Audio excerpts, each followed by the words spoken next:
একটা জঙ্গল, যেখানে সব প্রাণী একসাথে শান্তিতে থাকত। কিন্তু এক শিয়ালের চালাকি সেই শান্তিকে ভেঙে দিল।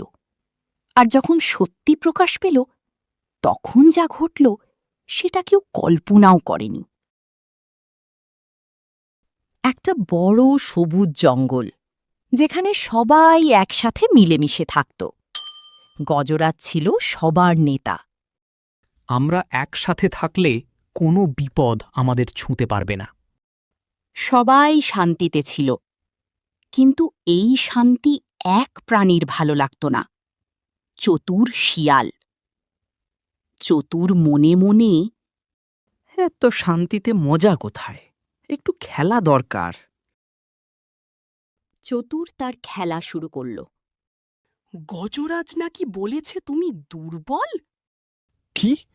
আমি দেখাচ্ছি এখন। বাঘা গজরাজের কাছে গিয়ে ঝগড়া শুরু করল। গজরাজ কিছুই বুঝতে পারছিল না। এরপর চতুর বানরদের বলল, হরিণরা তোমাদের খাবার চুরি করছে? তাহলে আজই তাদের শিক্ষা দেব। জঙ্গলে একের পর এক ঝগড়া শুরু হল। শান্তির জঙ্গল এখন ভয়ে আর সন্দেহে ভরে গেল। এটা স্বাভাবিক না, কেউ আমাদের মধ্যে ভুল বোঝাচ্ছে। আমি অনেক দিন ধরে দেখছি চতুরই সবকিছুর পেছনে। মিনি বিশ্বাস করতে পারছিল না, কিন্তু সে সিদ্ধান্ত নিল সত্যিটা বের করবেই। মিনি লুকিয়ে লুকিয়ে চতুরকে অনুসরণ করতে লাগল। একদিন সে শুনল, এভাবে সবাই ঝগড়া করলে আমি একাই জঙ্গলের সব খাবার পাব। তাহলে সত্যি ওই সব করছে? মিনি সব কথা কাকু কাককে বলল। এবার সময় এসেছে ওকে থামানোর। মিনি, কাকু কাক আর গজরাজ মিলে একটা বুদ্ধি বের করল। আমরা ওকে তার নিজের ফাঁদে ফেলব। তারা গোপনে সবাইকে সত্যিটা জানাল। সবাই একসাথে হল। প্রথমবারের মতো আবার ঐক্য তৈরি হল।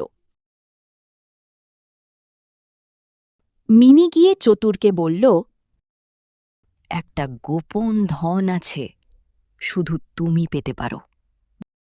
কোথায়? চতুর সেই জায়গায় গেল, কিন্তু সেখানে গিয়ে দেখল সব প্রাণী দাঁড়িয়ে আছে।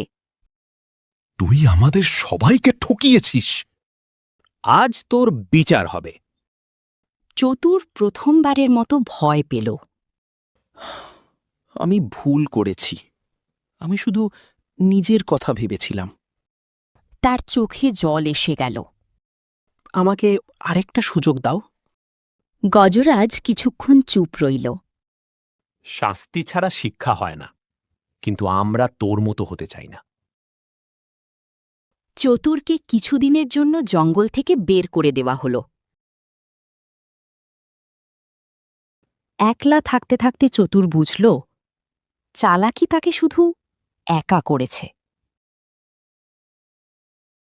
কয়েক মাস পরে সে ফিরে এলো, একদম বদলে যাওয়া একজন।